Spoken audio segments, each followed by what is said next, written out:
living? What? How you living? What? How you living? What? How you living? What? And live in color. I'm originally from Lawrence Township. It's a small town in New Jersey in Mercer County. Okay. And as I said, I grew up sheltered. I really did. And I realized that when I was going through this emotional imbalance that I was placed in.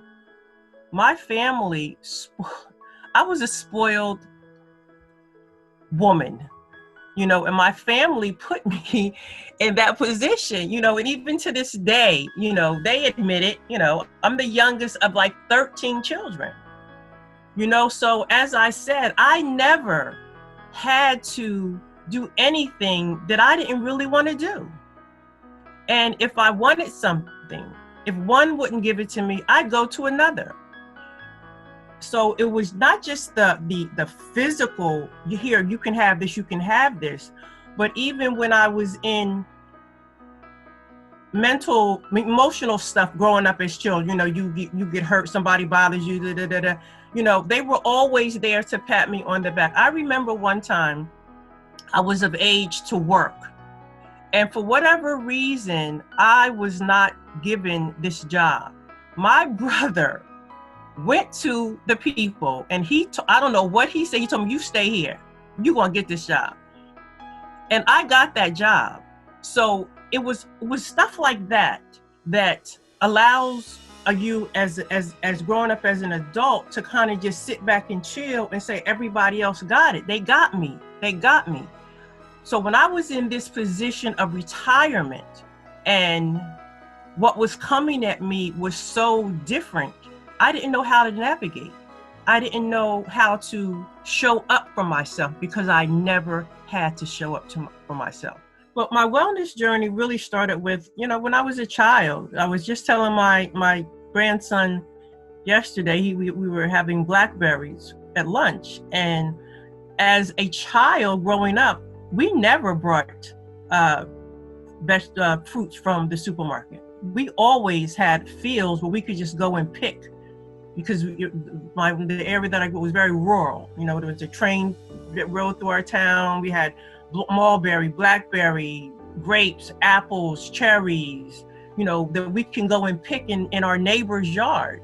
So my journey started there. And when I was going through that emotional imbalance during retirement, when I said I had to go back to that, that's what I meant. So when I went back, so that the wellness was really just ingrained. I mean, my father was a gardener. He had always grew up having a garden. My sisters and brothers said he raised chickens, and I don't remember that, but you know, we always had that farm kind of environment around our house. And I just grew up immersed in that natural, holistic living because we played outdoors.